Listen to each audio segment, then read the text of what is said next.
Hello friends, దేవుని కృప వల్ల అయ్యగారు అమ్మగారు మీ అందరికీ దేవుని యొక్క విలువైన ప్రసంగములు స్వయంగా రాసినవి మీకు అందచేయాలని కోరుకుంటున్నాను. మా పుస్తకంలో సిలువ ధ్యాన ప్రసంగములు 83 ప్రసంగములు, క్రిస్మస్ ప్రసంగములు 50 ప్రసంగములు, బైబిల్లోని స్త్రీల ప్రసంగములు 72 ప్రసంగములు, మోషే సుఖోపవాస ప్రసంగములు 63 ప్రసంగములు. ఈ పుస్తకములు అయ్యగారు అమ్మగారు స్వయంగా రాసినవి మీ అందరికీ అందాలని కోరుకుంటున్నాము. మా పుస్తకములు కావాల్సిన వారు కాంటాక్ట్ అవ్వాల్సిన numbers: Bapatla reverend doctor P Jayapal గారు, phone number 9866412025.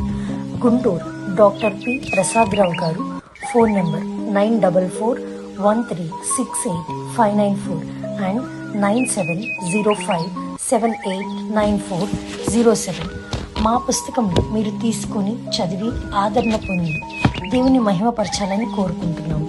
Don't forget to like the video. Thank you.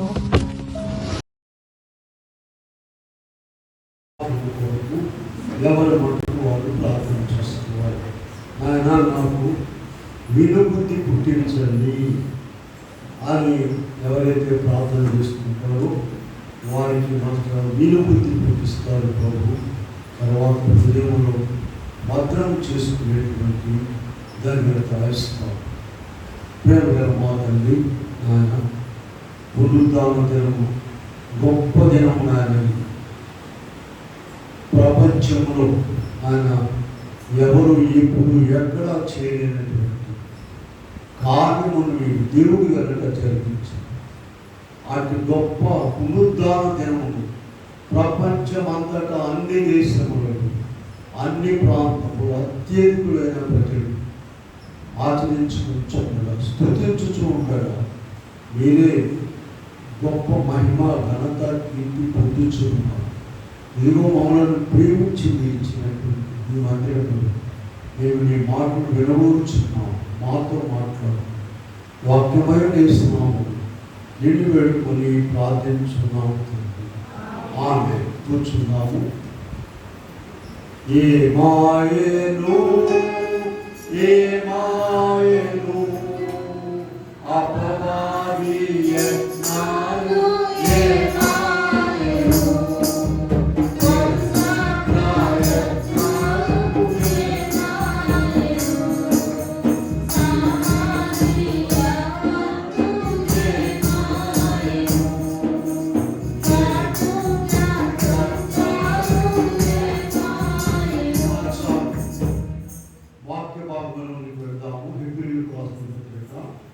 రెండవ అధ్యాయంలో 15వ వచనం చూద్దాం. చూడండి. కాబట్టి ఆ పిల్లలు ఆ ప్రకారమే బలము గల వారిని అపవాదిని మరణము ద్వారా నశింపజేయుటకును జీవితకాలమంతయు మరణభయం చేత దాస్యములకు లోబడని వారిని విడిపించుటకును ఆయన కూడా రక్తమాంసములో పాలివాడాయెను. చాలు. ప్రియమైన దేవుని బిడ్డలారా, ప్రభు నామమున కృపా సమాధానము దేవుడు మీకు అనుగ్రహించునుగా. ఆమె 15వ వచనంలో ఒక భాగం మళ్ళీ నేను చదువుతున్నాను. చూడండి. బైబిల్ ఉన్న వారందరూ కూడా వాక్యం చూసుకోవాలి. ప్రభు మనం ఎలాగో తీసుకుని వచ్చారు కనుక 4 మాటలు నేర్చుకుని వంట పట్టుకొని వెళ్ళాలి. వంట పట్టాలి. జీవిత కాలమంతయు మరణ భయం చేత దాస్యములకు లోబడిన వారిని విడిపించుటకును ఆయన కూడా రక్త మాంసములలో పాలివాడాయను. పుట్టిన మొదలుకొని చనిపోయే వరకు మరణ భయం. ఏదొచ్చినా, ఏ ఇబ్బంది వచ్చినా, పెద్దది కానీ చిన్నది కానీ ఏదైనా కానీ మరణ భయమే, మరణ భయమే. ఈ మరణ భయం నుండి తప్పించడానికి ఆయన వచ్చారు. ఇది చాలా పెద్ద ప్రశ్న. ఇది మామూలు ప్రశ్న కాదు. ఇది మరణము అనేసరికి అయిపోయింది. ఇక చాప్టర్ క్లోజ్. ఇక ఆ తర్వాత ఆయన లేడు, ఆమె లేదు. ఆ మరణం లేకుండా జీవముతో ఉన్నంత వరకు మాత్రమే ఎన్ని ఆటలాడినాక ఈ కాలు చేయి కలిగించి మాట్లాడి నడుస్తున్నామంటే జీవాధిపతి అయిన దేవుడు ఆయన నీకు జీవం ఇస్తేనే. మరణాన్ని గురించి బైబిల్లో చాలా గొప్ప సంగతులు రాశారండి.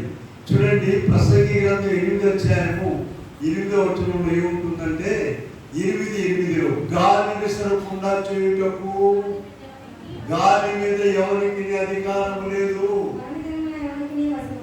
మరణ దినము తప్పించుట ఎవరికి వశము కాదు.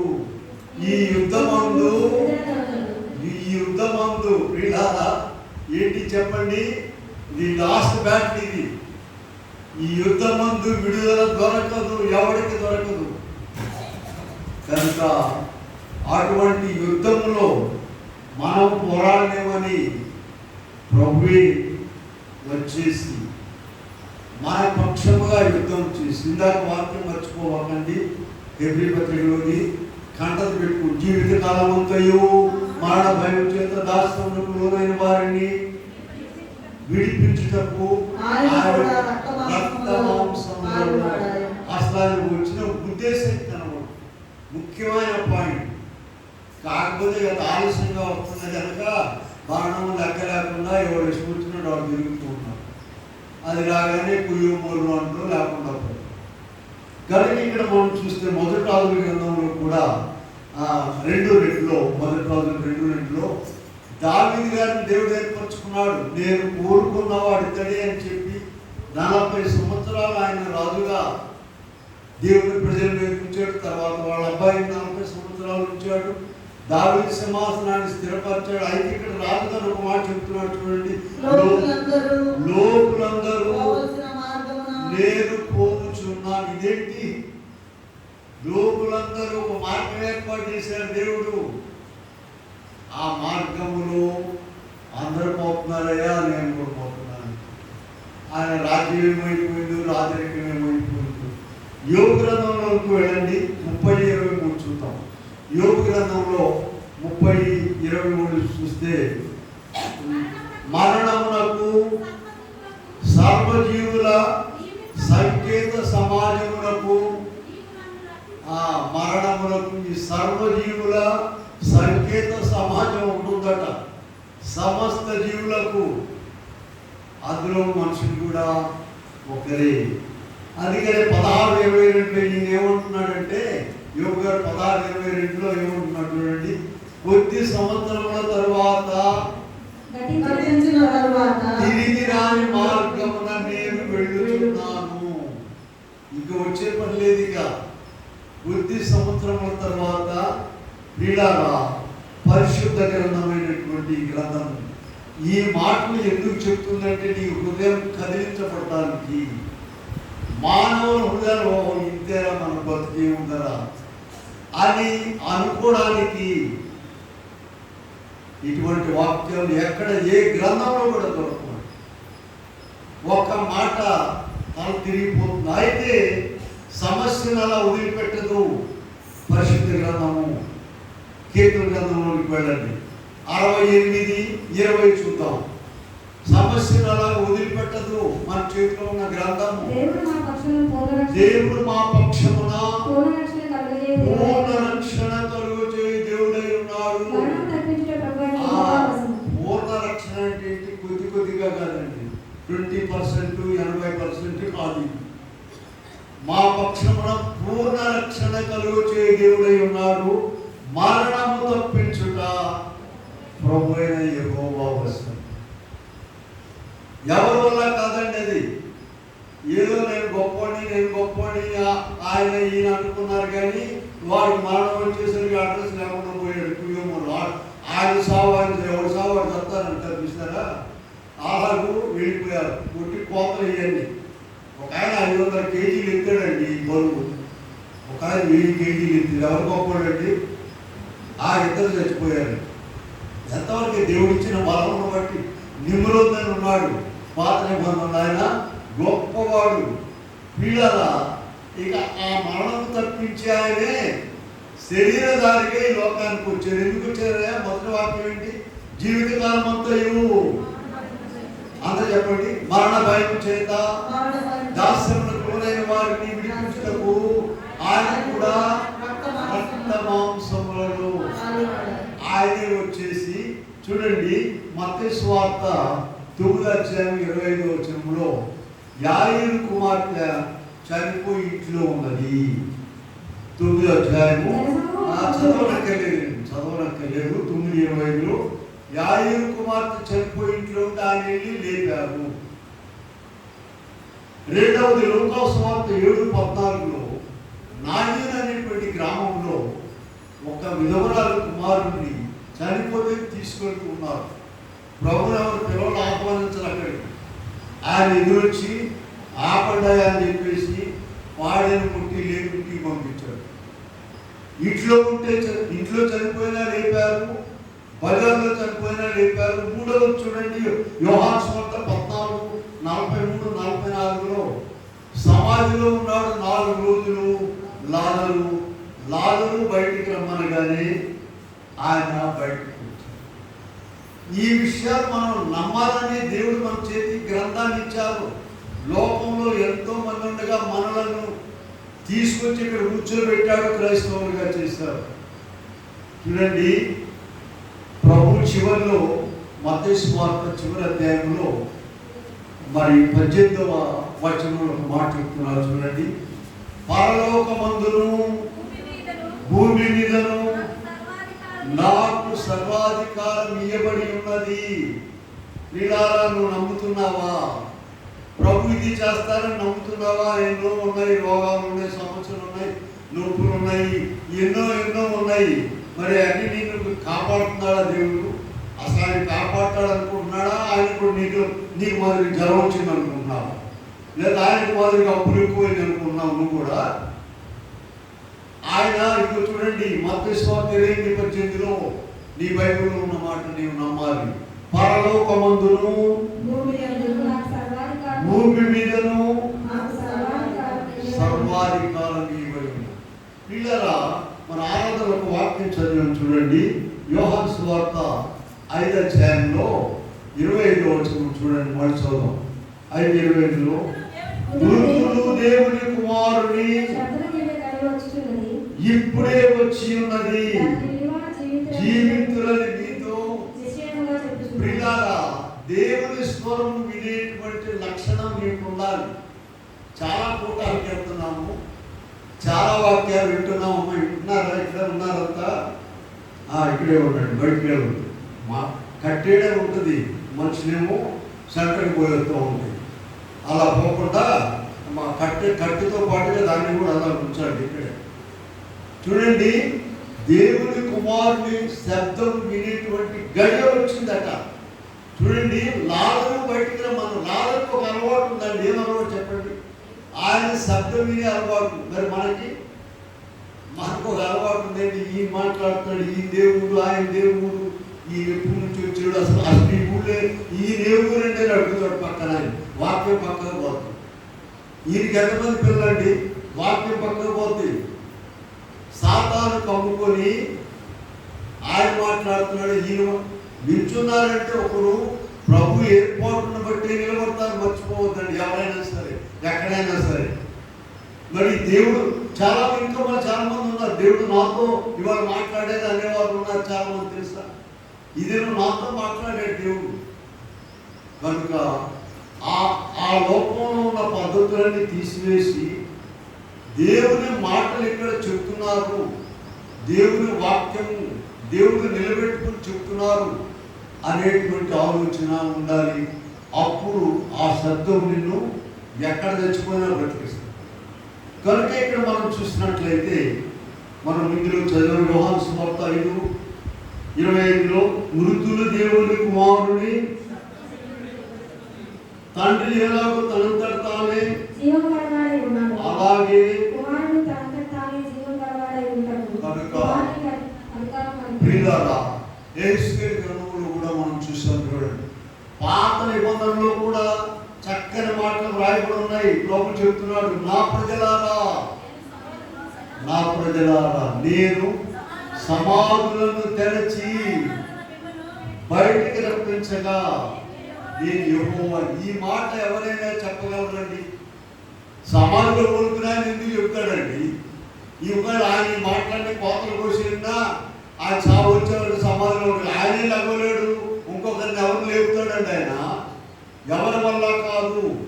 ఆదాము మొదలుకొని ఇంతవరకు లోకములు పుట్టిన ఎవరి వలన కాదు, ఆయన దేవుడు కనుకని నరావతారధారిగా వచ్చి ఛాలెంజ్ చేసి మాట్లాడారు. ఆయన భూమి మీద పరలోకమందును సర్వాధికారము నాకు ఇవ్వబడి ఉందని చెప్పారు ఆయన. అలాగే ఇక్కడ మనం చూసినట్లయితే ప్రియులారా, మరి మొదటి తెస్సలోనికే రాసిన పత్రికలో మనం చూద్దాం. చూడండి 4:14 చూద్దాం. 4:14 యేసు మృతి పొంది తిరిగి లేచినని మనము నమ్మిన ఎడల. ఇది చాలా ప్రాముఖ్యమైన మాట అండి. ఏమా మీ యేసు ప్రభువు తిరిగి లేచాడు, మరణం జయించాడు, మరి ఏంటి నిజమేనా అని ఎవరైనా పక్కన వాళ్ళు అడిగారు అనుకోండి, ఇప్పుడే వస్తాను ఎలకూడదు, మరి మళ్ళీ వస్తారు. వాళ్ళ బుద్ధి చెప్పాలి. మా ప్రభు మరణం జయించి నీలో ఉండాలి, ఆ విశ్వాసం నీకు ఉండాలి. ఎవరైతే అలా నమ్ముతారో వారిని అక్కడ ఏమని చెప్పండి, నువ్వు ఆయన వారిని అడ్డు పెట్టుకుని వస్తారు. 16 వచ్చిన ఆర్భాటంతోనూ ప్రధాన శబ్దంతోనూ క్రీస్తునందు నుండి మృతులైన వారు. కనుక అయ్యగారు చక్కని పాట రాశారు, మరణము కాదు బాధ అని. మీరు అది ఇంటికి చదువుకోండి. ఆ ప్రతి వచనంలో చివరి ఏముంటుందంటే మరణము కాదు, మరణము లేదు, మరణముగా చెల్లదు, మరణము కనబడదు. ప్రతి వచనాన్ని కూడా అట్లా రాశారు. కనుక ఆయన మరణమును జయించి తిరిగి లేచినటువంటి క్రీస్తు ప్రభు మాత్రమే. అటువంటి విశ్వాసము మనకు లేకపోతే మన విశ్వాసం అంతా వ్యర్థమండి. పౌలు గారి మాట కూడా చూపిస్తాం. చూడండి, 1 కొరింథీ పత్రిక 15 అధ్యాయంలో 1 కొరింథీ 15లో 16 నుండి మనం చూసినట్లయితే లేపబడలేదు.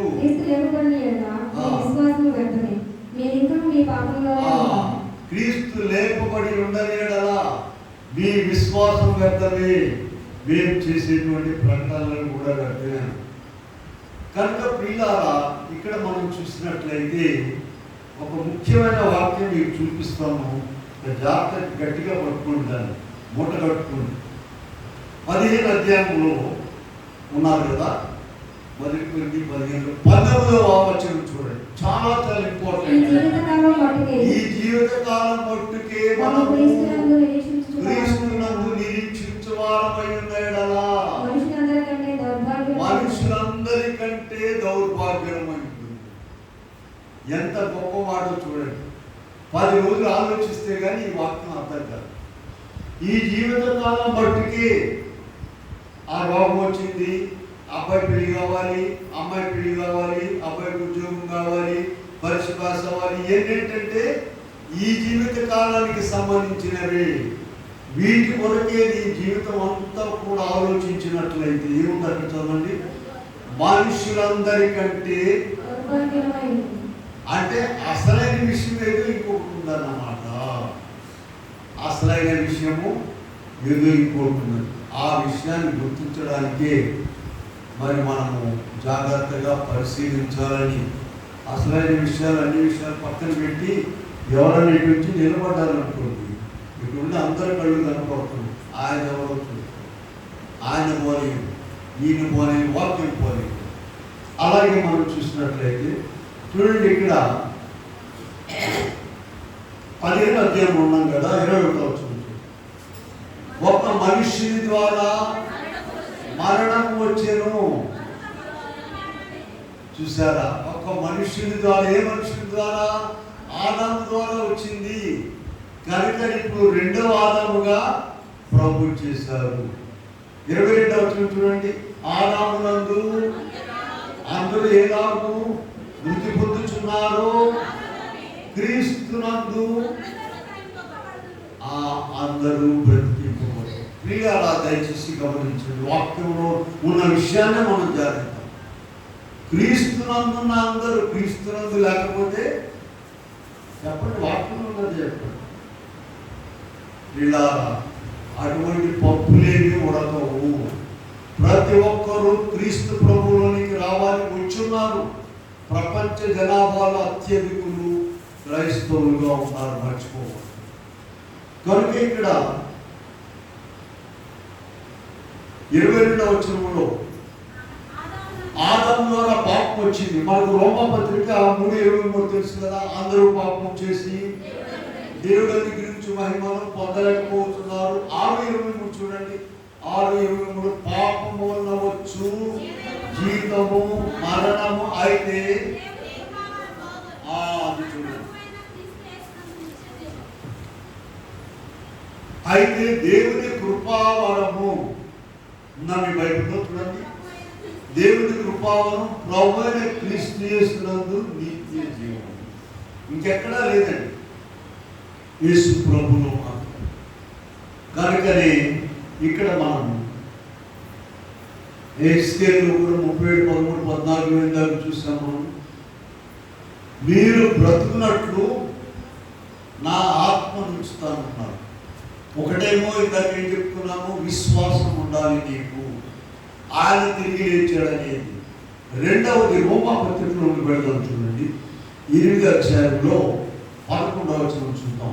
మృతులలో నుండి యేసుని లేపిన వారి ఆత్మ మీలో నివసించిన ఎడల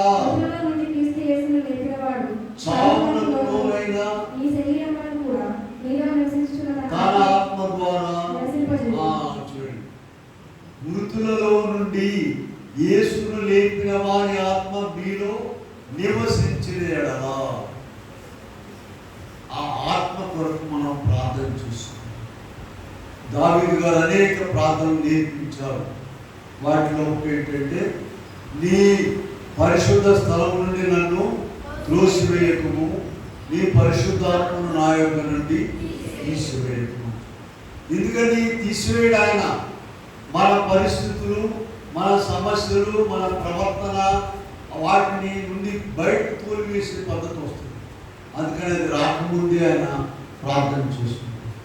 కనుక ఇక్కడ మనం చూస్తే మరి ఎట్లంటే ఆయన ఆత్మను పొందడం చాలా కష్టం అనుకుంటున్నారా?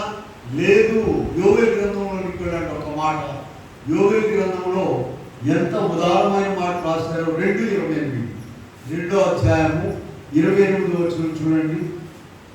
తరువాత సర్వజనుల మీద, ఇదేంటండి సర్వజనుల మీద, ఇందులో భేదం లేదు. అక్కడేమొచ్చింది రోమా 3:23లో ఏ భేదము లేదు, అందరూ పాపం చేసి. ఇక్కడేమంటున్నారు? సర్వజనుల మీద కనుక ఆ ఆత్మను కుమ్మరిస్తానికి ఆయన సిద్ధంగా ఉన్నాడు. సర్వజనులు కూడా సిద్ధంగా ఉన్నట్లయితే, ఇందాక ఏం చెప్పుకున్నాం మనము, మృతులలో 8 రోమా 8:11 ఏమున్నాం? మృతులలో నుండి యేసును లేపిన వారి ఆత్మ నివసించినట్లయితే అన్నాం. అలాగే ఇక్కడ ఏం చెప్పుకున్నాం మనము?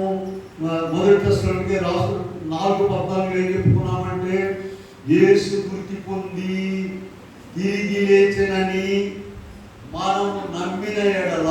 చదవండి మళ్ళీ ఒకసారి 4:14. నమ్మిన ఎడల అదే ప్రకారం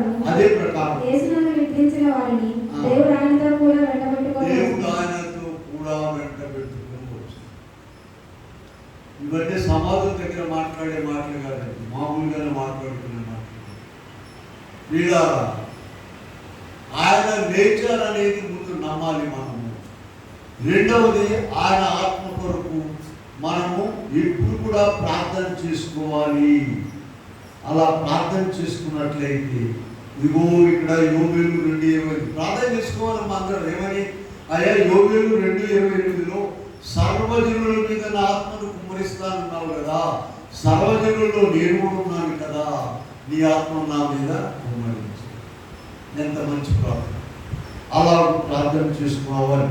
ఆయన శరీరానికి ఇక్కడికి వచ్చినప్పుడు చూడండి, యోహాను 14:18 ఒక మాట మాట్లాడారు. శరీరానికి ఇక్కడికి వచ్చిన తర్వాత, మిమ్మును అనాథలుగా విడువను, మీ యొద్దకు వస్తును. చూస్తారా? మిమ్మును అనాథలుగా విడువను. సాగుతుంది, ఆ ఊళ్ళో దిక్కులేని వారికి మిగతా చెప్పండి, తెచ్చుకుని సాగుతుంది. దిక్కు లేని వారికి ఎవరంటమ్మా మేము అనాథలుగా విడువనని చెప్పాడు దేవుడు. కనుక ఎన్నో వాగ్దానాలు ఉన్నాయి. మీలాగా ఇక్కడ మనం చూస్తే మరి మరణము 3 రకాలుగా ఉంటుంది.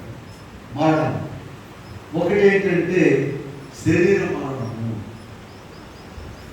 ఆదికాండంలోనే 3వ అధ్యాయం 19వ వచనంలో దేవుడు ఏం చెప్పాడంటే ఆదాముతో చదవండి, నేల మట్టితో నరుని నిర్మించి 7వ వచనం 2:7 చూడండి. అప్పుడు వారిద్దరి కన్నులు తెరవబడెను. జీవవాయువు ఊదగా నరుడు జీవాత్మాయె. 3:19 ఏం చెప్పారు? నీవు మన్నే గనక తిరిగి మన్నే. ఇక్కడ మనం చూస్తే మరి ఆదికాండంలోనే మరి 3:19 2:7 చెప్పండి. 2:7 దేవుడైన యెహోవా నేలమట్టితో నరుని నిర్మించి వాని నాసికారంధ్రములో జీవవాయువు ఊదగా నరుడు జీవాత్మాయె. 26 చూద్దాం. 1:26 దేవుడు మన స్వరూపమందు మన పోలిక చొప్పున నరుని చేయును. దేవుడు అనేది ఏకవచనం ఉంది, తర్వాత ఏమో చూడండి మన స్వరూపమందు బహువచనం ఉంది. అదేంటి? తండ్రి కుమార పరిశుద్ధాత్మలు ముగ్గురు ఉన్నారు. ముగ్గురు ఒకరుగా ఉన్నారు, ఒకరు ముగ్గురుగా ఉన్నారు. మనం ఏం చెప్పుకుంటామంటే దీవెన చెప్పేటప్పుడు సృష్టికర్త అయిన తండ్రి యొక్కయు, రక్షణకర్త అయిన కుమారుడు యొక్కయు, ఆదరణకర్త అయిన పరిశుద్ధాత్మ. అంటే తండ్రి కాలంలో ముగ్గురు ఉన్నారు, కుమారుడి కాలంలో ముగ్గురు ఉన్నారు, పరిశుద్ధాత్మ తండ్రి కాలంలో కూడా ముగ్గురు ఉన్నారు. కనుక ఆయన పోలిక, ఆయన స్వరూపము దేవుడు మనకిచ్చారు. మనలను కూడా చూడండి, 1 తెస్సలోనికై రాసిన పత్రిక 5వ అధ్యాయం 23వ వచనం. 1 తెస్సలోనికై 5వ అధ్యాయం 23వ వచనంలో మీ ఆత్మయు జీవమును శరీరమును ప్రభువైన యేసుక్రీస్తు రాకడయందు నిందారహితంగా. దయచేసి గమనించండి, త్రిత్వమైన దేవుడు ఆయన పోలిక చొప్పున మనలను కొరకు చేస్తూ మనకు కూడా త్రిత్వం ఇచ్చాడు. మానవ త్రిత్వం ఉన్నదండి. దైవ త్రిత్వం ఏంటి చెప్పండి? తండ్రి కుమార. మానవ త్రిత్వం ఏంటి చెప్పండి?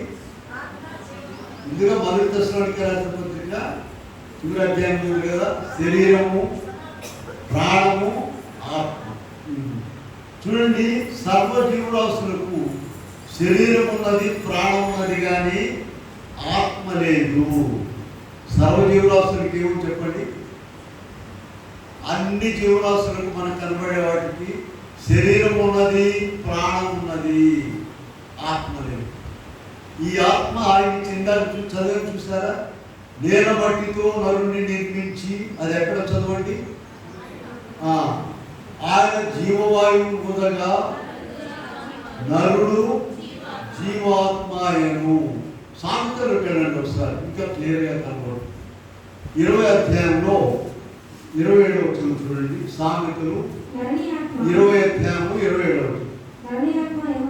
నరుని ఆత్మ యెహోవా పెట్టిన దీపము, అది అంతరంగములన్నీయు శోధించును. 20:20 నరుని ఆత్మ. ఎల్ఐసి వాళ్ళు 2 చేతులు అడ్డం పెట్టి ఒక దీపాన్ని పెడతారు, చూసారా? నరుని ఆత్మ యెహోవా పెట్టిన దీపం, అది అంతరంగములన్నీయు. వీళ్ళారా మీరు ఎక్కడెక్కడ ప్రార్థనకు వస్తున్నారు, కొన్ని వాక్యం చదువుతున్నారు, వాక్యం వింటున్నారు, ఎక్కడ అక్రమం చేయగానే నువ్వు తప్పు చేసి అందరూ బుక్కాయించి వస్తావు. నీకు అధికారం ఉంది కనుక ఎవరు మాట్లాడడానికి వీలేదు. నువ్వు పడుకున్నాక ఆత్మ నిన్ను తిట్టడం మొదలుపెట్టింది. నువ్వు తప్పు చేసింది కాక దేశంలో అందరూ తిట్టి వస్తున్నావా, నువ్వు నరకానికి పోతావు, జాగ్రత్త. నరుని ఆత్మ యెహోవా పెట్టిన దీపము, అది ఏం చేస్తాట చూడండి మీ బైబిల్, అది అంతరంగములన్నీ శోధించు. కనుక చూడండి, ఈ ఆత్మ ఇప్పుడు ఒక మాట మళ్ళీ జ్ఞాపకం చేస్తుంది చూడండి. దైవత్వం ఏంటి చెప్పండి? మనకు తెలిసిన తండ్రి కుమార. మానవత్వం ఏంటి చెప్పండి? శరీరము, ప్రాణము, ఆత్మ. ఆత్మ ఇంకెవరికి లేదండి, వీళ్ళకి ఉన్నది. ఇక్కడ మనం చూసినట్లయితే ఇక్కడ 1 కొరింథీ పత్రికలో 2:11 మీరు చూసుకుంటే చదవక్కర్లేదు. గందరగోళం ఏమి లేదు. మనుష్యాత్మ ఉన్నది, దైవాత్మ అన్నీ ఉన్నాయి. లౌకికాత్మ, మనుష్యాత్మ, ప్రార్థన గ్రామీణులకు వాళ్ళకు కూడా ఆత్మ ఉందండి. అంతేకాకుండా పౌలు గారు ఇంకా స్పష్టంగా చెప్పారు. 2 కొరింథీ పత్రికలోకి వెళ్తాం చూడండి, 4:16 చూద్దాం. 2 కొరింథీ 4:16 మా బాహ్య పురుషుడు ఆంతర్య పురుషుడు ఇద్దరు ఉన్నారండి, మర్చిపోబాకండి. నీ శరీరంలో ఇంకొకడు ఉన్నాడు, మర్చిపోబాకండి. బాహ్య పురుషుడు మనకు కనబడేవాడు, ఆంతర్య పురుషుడు లోపల ఇంకొక ఆయన ఉన్నాడు. మామూలుగా ఎలక్షన్ అప్పుడుగా ఏదైనా అని ఓటేస్తామని చెప్పి ఇంకో ఎందుకంటే లోపల వాడు ఇంకోటి చెప్తాడు, రేపు వస్తానని నేను కలుస్తాను, రాడాల్సిన ఏం లేదు, రేపు తప్పకుండా ఆయన కలుద్దామని అంటాడు. లోపల ఉన్నవాడు ఏం చెప్తాడు, అసలు కలవద్దు సరే. కనుక లోపల మాట వేరే, బయటది వేరే. బయటది శరీరము, లోపల ఉన్నది చెప్పండి ఆంతర్య పురుషుడితో. వాక్యం ఉన్నదే ఏం చదివాం మనం చెప్పండి. కనుక ఇక్కడ మనం చూసినట్లయితే ఈ నరుడి ఆత్మ, మీరు చూడండి, మీకు ఇంకా స్పష్టంగా ఒక క్వశ్చన్ చెప్తాం. మత్తయి సువార్త 17వ అధ్యాయంలోకి వెళ్ళండి. అక్కడ ప్రభు ఏం చేశారంటే తన శిష్యులైన వారిని పేతురు, యోహాను, యాకోబుని రూపాంతర కొండ మీదకి తీసుకెళ్లారండి. అక్కడ ఎవరెవరు వచ్చారు చూడండి. మొదటి వచ్చిన నుండి చూడండి. 6 దినములైన తరువాత యేసు పేతురును, యాకోబును అతని సహోదరుని యోహానును వెంటబెట్టుకొని ఎత్తైన కొండ మీదకి ఎప్పుడు అసలు మోషే ఎప్పుడు చనిపోయాడు, ఏలియా ఎప్పుడు చనిపోయాడు, కొన్ని వందల వేల సంవత్సరాలు అయిపోయింది. వాళ్ళు వచ్చారు, ఆయన శిష్యులు గుర్తుపట్టారు, వాళ్ళని మనకు రాసి కనుక పిల్లారా, ఇదిగో ఈ ఆత్మ విషయం. అందుకని మత్తయి సువార్త 5వ అధ్యాయంలో కొండ మీద ప్రసంగంలో ప్రభు మాట్లాడుతూ అక్కడ ప్రారంభంలో ఉందో అనుకుంటా చూడండి. ఆత్మ విషయమై దీనులైన వారు ధాన్యులు పరలోక రాజ్యం వారు. ఇక్కడ ఉన్నదే కాదండి మనం, ఆ తర్వాత ఏంటి, ఈ ఆత్మ విషయం ఏంటి, వీటన్నిటిని కూడా ఒక స్థలంలో అట్టు పెడుతున్నాడు ప్రభు. భక్తులైన వారి ఆత్మ వేరే, సామాన్యుల ఆత్మ వేరే, అన్యులైన వారి ఆత్మ వేరే. దేవదాస్ గారు అంటే చాలా విషయాలు చెప్పి ఒక చిన్న విషయం చెప్తాను. అయ్యా మరి మీరు అందరూ యేసుప్రభు నమ్ముకోలేదు కదా, వాళ్ళందరి సంగతి ఏంటని ప్రార్థన చేశారు. ప్రభు ఏం చెప్పారంటే వాళ్ళందరికీ అక్కడ బైబిల్ క్లాసులు పెట్టేది నువ్వేం వరి కావద్దని చెప్పారు. వాళ్ళందరికీ ఏం పెట్టారంటండి, మనం కూడా కనుక్కోబాకండి, మనకు కూడా బైబిల్ క్లాసులు పెడతారు, మనకు బైబిల్ క్లాసులు వార్తలు పెడతారు. ఎందుకంటే వాళ్ళ క్లాసులు పెట్టి మనకెందుకు పెట్టట్లేదు, ఇక్కడ చెప్పి చెప్పి చెప్పి నువ్వు దాన్ని నిర్లక్ష్యం చేసేవి, నీకు అక్కడ బైబిల్ క్లాసులు ఉండవు. కనుక అక్కడ కూడా చివరి వరకు కూడా ప్రభు ఏం చేస్తున్నారు చెప్పండి, ఏ ఒక్కరు నశించుకోకుండా కాపాడుతుంది. అందుకే ఇక్కడ క్రీస్తు ప్రభు ఒక మాట చెప్పారు చూడండి. మత్తయి సువార్త 10వ అధ్యాయంలో 10:28 అందరు తీసి చూడండి. మత్తయి సువార్త 10:28లో ఆత్మను చంపనేరక దేహమును మాత్రమే చంపు వారికి భయపడుడి, కానీ ఆత్మను దేహమును నరకమును నశింపచేయవానికి భయం.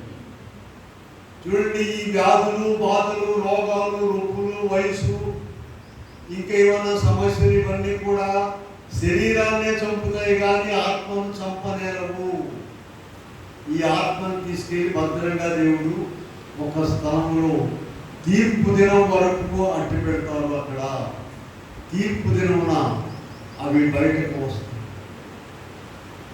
యోహాను సువార్త 6:6 కూడా ఒక మాట ఉంది, ఆత్మయే జీవింపజేయుచున్నది, శరీరము కేవలము నిష్ప్రయోజనము.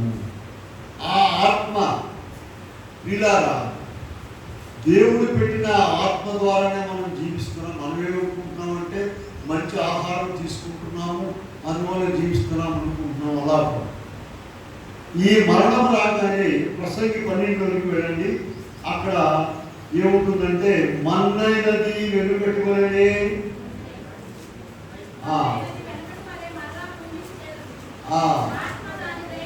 ఆత్మ దానిని దయచేసిన 7వ వచనం 12 మన్నైనది వెనుకట్టువలనే మరలా భూమికి చేరును, ఆత్మ దానిని దయచేసిన దేవుని. ప్రియులారా, పరలోకమందును భూమి మీదను నాకు సర్వాధికారం ఇవ్వబడి ఉన్నది అని మత్తయి సువార్త 28:18 చెప్పిన దేవుడు, ఆయన ద్వారానే, ఆయన నమ్ముకోవడం ద్వారానే, ఆయన ఆత్మను పొందడం ద్వారానే మనము నరకానికి పోకుండా పరలోక రాజ్యములో యుగ యుగములు ఆయనతో ఉంటాము. మొదటి దశలోనికి రాసిన పత్రిక 4వ అధ్యాయంలో 17వ వచనం ఒకసారి చదవండి. ఆ మీద సజీవమై నిలిచి ఉన్న మనము వారితో కూడా ఏకముగా ప్రభువును ఎదుర్కొంటకు మేఘముల మీద కొనిపోబడుదుము కాగా సదాకాలము మనము ప్రభువుతో కూడా ఉందుము. ఆత్మకు మరణం లేదండి. సదాకాలం ప్రభువుతో ఉండడమా, సదాకాలము నరకంలో ఉండడమా? అగ్ని ఆరదు, వారి పురుగు చావదు. ఈ విషయాలు భయము కలిగి ధ్యానం చేసుకొని ప్రభువుతో ఉండడానికి దేవుడు ఇలా ఒక్కొక్కరిని సిద్ధపరుచుకున్నాడు. వీళ్ళ ఆ ఆత్మే మనం జీవింపు చేసుకుంటాం కనుక ఇక్కడ మనం చూసినట్టయితే మనం ఒక పాయింట్ వదిలేసి ఉంచాం. మరణం 3 రకాలని చెప్పాం కదండి. మొదటిది ఏం చెప్పండి? శరీర మరణము. శరీర మరణం అంటే ఏంటంటే ఇంకొకటి ప్రసంగి 12 చూసారా, ఈ 3 విడిపోతాయి. మన్నైనది వెనుకట్టువలనే ఆత్మ దారి దయచేసిన దేవుని. ఆ విడిపోవడాన్ని శరీర మరణము. ఇంకో మరణం చూద్దాం. రెండోది ఏంటంటే ఆత్మీయ మరణము. ఆత్మీయ మరణం అంటే దేవునితో మనిషికి తాత్కాలికంగా ఎడబాటు వస్తుంది. చూడండి, ఇక్కడ ప్రకటన గ్రంథం 3వ అధ్యాయం 1వ వచనంలో సార్ది సంఘానికి ప్రభు వర్తమానం రాస్తూ ఏం చెప్పారంటే, జీవించున్నామన్న పేరు మాత్రం ఉన్నది కానీ నీవు మృతుడవే. ఒక ఆయన ఉన్నాడండి, వాళ్ళ అమ్మ నాన్న అసలు పట్టించుకోడు, బలి తిడతాడు, తప్పు దుర్మార్గంగా ప్రవర్తిస్తాడు. నా దగ్గరకు వస్తే నేను మాట్లాడుకున్న మాట నాకు చాలా నవ్వుచ్చింది. నా దగ్గరకు వచ్చి నేనేం మాట్లాడకుంటే వాడేం పెట్టుకున్నాడంటే, జీవించుతున్నానన్న పేరు మాత్రం ఉంది కానీ నేను మృతుడని వాడే చెప్పుకుంటున్నాడు. వీడారా ఇటువంటి వారు చూడండి, మత్తయి సువార్త 8వ అధ్యాయంలో ఉంటాడు. 100 మాటలు విన్నా కూడా వాక్యము రుచిగా ఉంటుందండి. 20:21లో శిష్యులో ఒక ఆయన ఏం చెప్పాడంటే, ప్రభా మా తండ్రి చనిపోయాడు, నేను వెళ్ళి పాతి పెట్టి వస్తాను అన్నాడు. మత్తయి సువార్త 8:21. అప్పుడు ప్రభు ఏం చెప్పారు చూడండి, మృతులు తమ మృతులను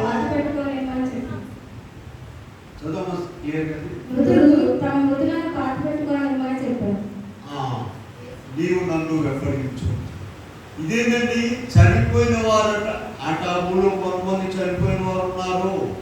ఆ చనిపోయిన వారు ఈ చనిపోయిన వాడిని మోసుకెళ్తారు, నువ్వు వెళ్ళబాకు. ఇదేంటండి, అసలు ఈ మాట ఎక్కడైనా నిజమైన మాటైనా చచ్చిపోయిన వాడు మోసుకెళ్తారా? కాదు. క్రీస్తు ప్రభువులో లేని వారు ఎవరని చెప్పండి. మన వాక్యమే చెప్పుకుంటున్నాం, మనం అబద్ధాలు చెప్పట్లు, ఎవరిని చెప్పట్లను. క్రీస్తు ప్రభువులో ఉన్నానని చెప్పుకుని లేని వారు కూడా చనిపోయిన వారే. వీళ్ళు ఎలా ఉంటారో ఇంకొక యెషయా గ్రంథంలో కడతారు, ఇంకొక మాట చూస్తారు. వీళ్ళు ఎలా ఉంటారో యెషయా 59:59లో 10 చూడండి. గోడ కొరకు గుడ్డి వారి వలె తడవలాడుచున్నాము, కన్ను లేని వారి వలె తడవలాడుచున్నాము, మధ్యాహ్న కాలమున కాలు జారి పడుచున్నాము, బాగుగా బ్రతుకుతున్న వారి నుండి చచ్చిన వారి బాగా బ్రతుకుతున్నారు. పెద్ద పెద్ద బిల్డింగులు, పెద్ద పెద్ద వస్త్రాలు, పట్టు చీరలు. మరి ఆ పిల్లలు అడుగుతారు, ప్రార్థన చేస్తున్నారంటే అసలు అడిగేది ఆ అమ్మను పలకరించిన బలివాడే నేను చెప్పండి అమ్మా పిల్లల్ని అడిగితే చెప్తారమ్మా, సత్యం చెప్తారు వాళ్ళు.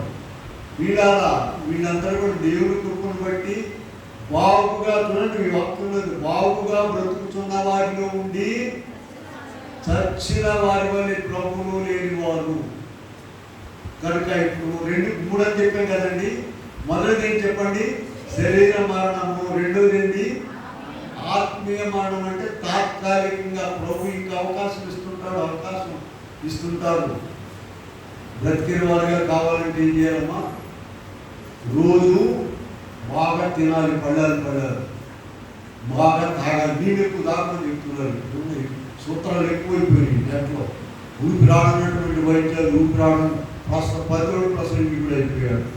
సో చచ్చిపోతున్నాడు. మునకాయ తినదంటాడు, తెల్లారి యుద్ధంటాడు, ప్రమాదం అంటాడు, వాడు తినమంటాడు.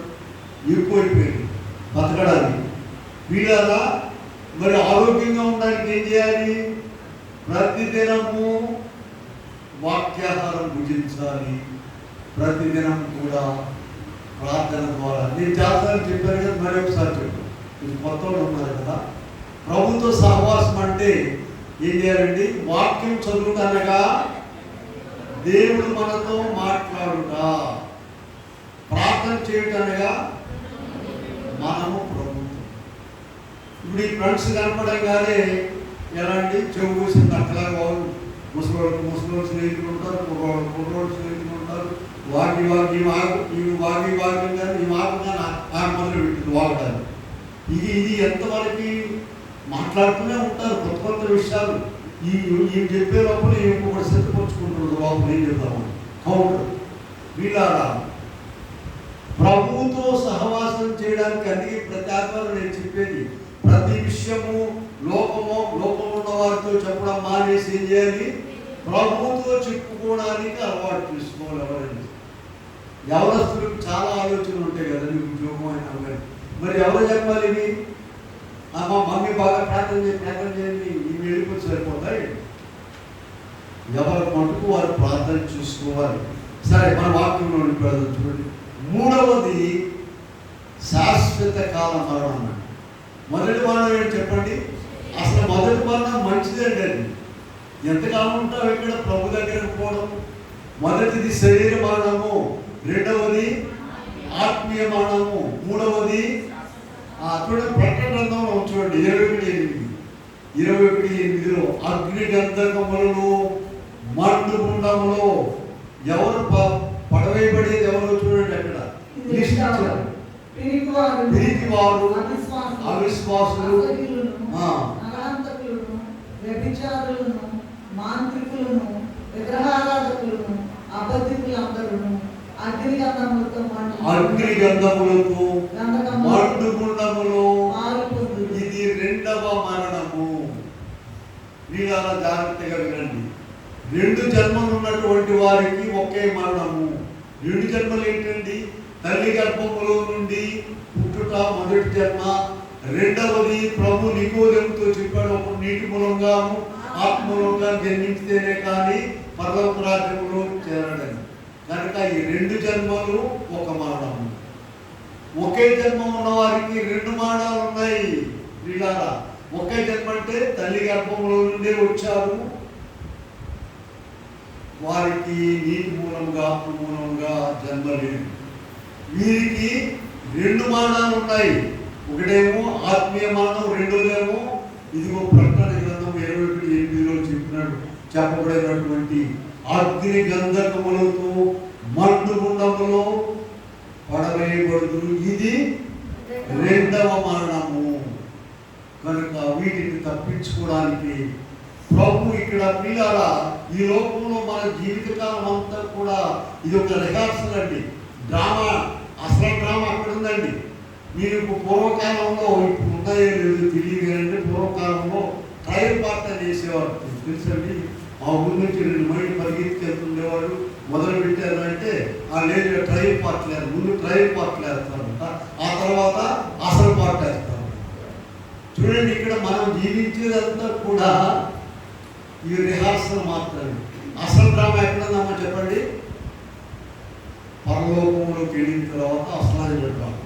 వాక్యం చూడండి, ఇక్కడ వాక్యంలో మనం చూసినట్లయితే మొదటి కొరింథీ పత్రికలోకి పెడతాం. మొదటి కొరింథీ పత్రిక 7వ అధ్యాయంలో 29 నుండి చూడండి. సహోదరులారా చెప్పున్నదేమనగా కాలము సంకుచితమైనది కనుక ఇక మీదట భార్యలు కలిగిన వారు భార్యలు లేనట్టును, ఏడ్చువారు ఏడనట్టును, సంతోషపడునట్టును, కొనువారు తాము కొనినది తమరి కానట్టును, ఈ లోకమందు నుంచి వారు అమితముగా అనుభవింపనట్టును ఉండవలెను. ఏదైనా ఈ లోకపు నటన గతించు. 31వ వచనం మొదటి కొరింథీ 7:30. ఈ లోకపు నటన గతించుచున్నది. ప్రియులారా, అయిపోవస్తా ఉంది.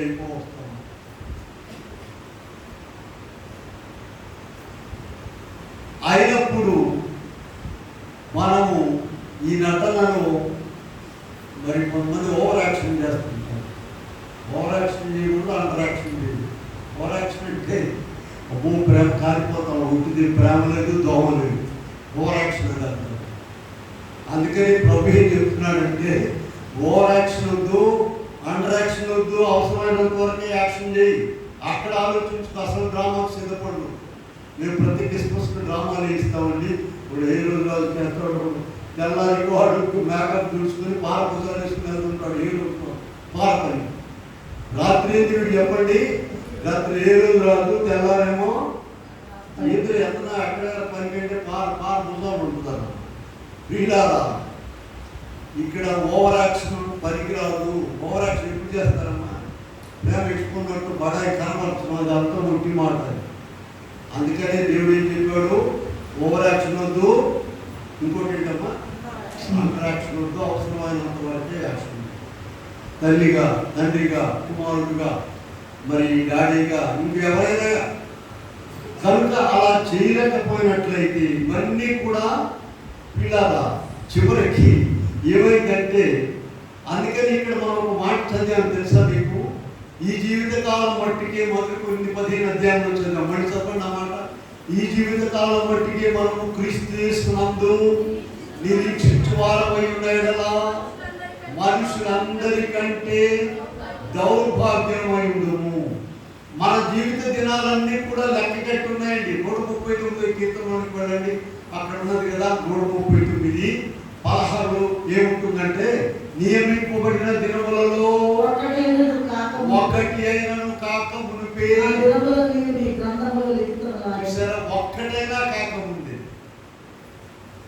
నియమింపబడిన దినములలో ఒక్కటైనను కాక మునిపే గ్రంథములు లిఖితము. అయితే కొంతమంది ముందే పోతున్నారంటే చూడండి, అమ్మాట కూడా చూపిద్దాం. ప్రసంగి 7:17 చూడండి. ప్రసంగి గ్రంథంలో చూద్దాం, అందరూ చూద్దాం. ప్రసంగి గ్రంథము 7:17 అధికముగా దుర్మార్గపు పనులు చేయకుము, దుర్మార్గపు పనులు చేయకుము, బుద్ధిహీనముగా తిరగవద్దు, ఈ కాలమునకు ముందుగా నీ వేళ సరిపోదు. ఏం చేస్తారంటే, దుర్మార్గ పనులు చేసి అధికముగా దుర్మార్గపు పనులు చేయకుము, బుద్ధిహీనముగా తిరగవద్దు, నీ కాలమునకు ముందుగా నీ వేళ సరిపోదుము. దేవుడిచ్చిన ఆయుష్కాలం, ఆరోగ్యము అవన్నీ కూడా పక్కన పెట్టి బుద్ధిహీనమైన పనులు చేసి నీ కాలమునకు ముందుగా నువ్వు వెళ్ళొద్దయ్యా. కనుక ఇక్కడ మనము పిల్లలు మన కొరకు ఎంతో కష్టపడి మనలను అనుదినము యెషయా 27:3 చూడండి ఒకసారి, కావాలంటే మనం 27:3లో ఏముంది అక్కడ చూడండి ఒకసారి.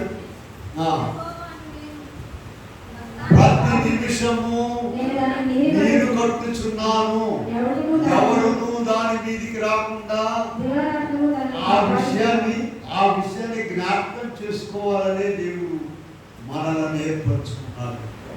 ప్రతి నిమిషము వీళ్ళారా 3 శత్రువులు ఉన్నాయండి.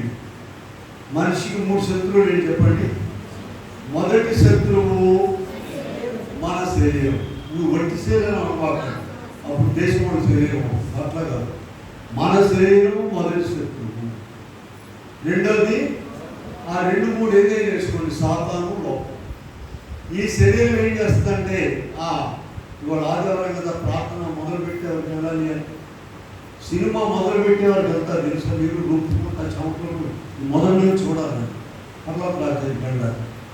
ఇదివరకు ఇంట్లో అని తలుపు వేసుకుంటే అంత సినిమా అయిపోయిందిగా లోపలికి వచ్చేసింది. కానీ మనం ఆయాస పడకుండా ఇక ఇంట్లో కాదు సెల్ ఫోన్లో వచ్చేసినాయి. వీళ్ళ ఎంత గొప్ప సంగతి వచ్చింది. అతుక్కుపోతున్నారు నరకానికి పోవడానికి జాగ్రత్త. ప్రార్థన కూట పెట్టినా కూడా ఆయా స్థలాలు చెప్తున్నాయి కదా. మేము విచిత్రం ఏంటంటే ఎవరొస్తున్నారు ఈ పాట తీసి ఇది తీసి చూస్తున్నారు. ఆంధ్రప్రదేశ్ ఏ నంబర్ అని చెప్పండి, సెల్ ఫోన్ చేస్తున్నారు. మనం మాట్లాడడానికి లేదు. సెల్ ఫోన్ ఏం చూస్తున్నారు? ఆంధ్రప్రదేశ్ చెప్తున్నారు. వాక్యం చెప్పండి గబగా. అసలు బైబిల్ తెచ్చే పని లేదు, అసలు బోధించేవాడికి బైబిల్ చూసే పని లేదు. వీడి సెల్ ఫోన్ చూస్తే సరిపో. మరి విడిపోతున్నామో ఆలోచించుకున్నాం కనుక ప్రియులారెక్కడ మనం సరే ఈ వయసుకి సాధారణంటే ఒక మాట చెప్పి ముగిస్తాను నేను. శరీరము ప్రథమ శత్రువును మనం జయించలేమని ఆయనే జయిస్తున్నాడు. ఆయనే మన పక్షంగా ఉండి చూడండి. వయసు పెరిగిన తర్వాత నడవలేరు, చూడలేరు, మాట్లాడలేరు, తినలేరు. అయ్యా అంతా కూడా శరీరం అంతా యెషయా గ్రంథంలో ఉంటాడు. ఒక మాట చూపిస్తాం. యెషయా గ్రంథము 1వ అధ్యాయంలో మనం చూద్దాం. 6వ వచనం చూడండి. అనకాలు మొదలుకొని స్వస్థత కొంచెమైనా లేదు. ఎక్కడ చూసినాము దెబ్బలు అది ఇది వర్షండి. ఇవాళ నడుము నొప్పి, రేపు తలకాయ నొప్పి, చేయిలు అవుతుంది అంటాడు, కాళ్ళు అవుతుంది అంటాడు. తొడపాసం పెడితే ఎట్లా ఉండదు అట్లా ఉండదు. అవి మరి కాసేపు పోతానమ్మా. ఇదంతేంటిగా శరీరాన్ని ఆయనే మన పక్షం లేకపోతే మాట్లాడదు. సపోజ్ ఊరిని ఆలోచిద్దాం చూడండి. ఇప్పుడు 70-80 ఏళ్ళు వచ్చిన వాళ్ళకి ఎవరి కాలంలో లాగా బలము శక్తి ఉంటే దేశాలు పక్కన ఇస్తారు. అయ్యో మళ్ళీ 3వ పెళ్ళి 8వ పెళ్ళి చేసుకుని మళ్ళీ మొదలు పెడతాడు కాలం. అందుకే దేవుడు ఏం చేస్తున్నాడు? మన పక్షముగా ఉండి ఎవరికంటే విరవీ చేసి తిన్నా తినకపోయినా ఎన్ని మైళ్ళైనా సరే వీళ్ళైనా కూడా. కానీ తర్వాత ఏమవుతుంది? అది ప్రభువే మన పక్షముగా ఉంది కనుక అంతకు ముందే. అందుకే ఇక్కడ మన ప్రసంగి 12లో మాట ఉంది కదండి, దుర్దినములు రాకముందే ఇప్పుడు వీరికి ఎందుకు నాకు సంతోషం లేదని, సంవత్సరములు రాకముందే నీ బాల్య దినములైంది. పిల్లారా మన మరణమును కొట్టివేయడానికి ప్రభు వచ్చారు. దయచేసి చిన్న విషయాలేనండి. తల్లి కన్నా తండ్రి కన్నా ఎక్కువ ప్రేమించే దేవుడు కదా మన మీద భారం పెట్టాడు. ప్రతిదినం కూడా వాక్యం చదువుకుని ప్రార్థన చేసుకున్నట్లయితే తగిన కాలం ముందు ప్రభు నీకు సహాయం చేస్తాడు. మొదటి పేరు పత్రిక ఉంది కదా, తగిన కాలం ముందు ఆయన మిమ్మల్ని ఆయన పరిశుభ్రమైన చేతి క్రింద ప్రతిదినం కూడా ఈ దినము ప్రార్థన చేసుకున్నామా లేదా, వాక్యం చదివామా లేదా అనేటువంటి దానిని ప్రశ్నించుకొని యవనస్తులు ఎవరైనా సరే పెద్దవారైనా సరే వీళ్ళ ప్రభుతో ఉన్నట్లయితే గొప్ప కార్యము ప్రభు జరిగిస్తారు. మరణమును కొట్టివేస్తారు. చూడండి యోహాను 14:14 మాట ప్రభు చెప్పారు. బైబిల్ తీసుకున్నా చూడాలి. 14:14 ఏం చెప్పారు? నా నామమున అవును. మరి మరణం వచ్చేదాకా బాధపడేయండి. ఇప్పుడు మరణం కొట్టివేయని ప్రార్థన చేసుకుంటే పోరా? అడగమా, ఆయన చెప్పిందే కదా, మీరు నా నామము నన్ను ఏదడిగినా ఇస్తానన్నారు కనుక ప్రతిదినం కూడా ప్రార్థన చేసుకోండి. ప్రతిదినం కూడా ప్రభుత్వం ఉండండి. ప్రతిదినం కూడా ఇదిగో మరణము జయించి తిరిగి లేచినటువంటి ప్రభు మనలను కూడా తిరిగి లేపుతాడు.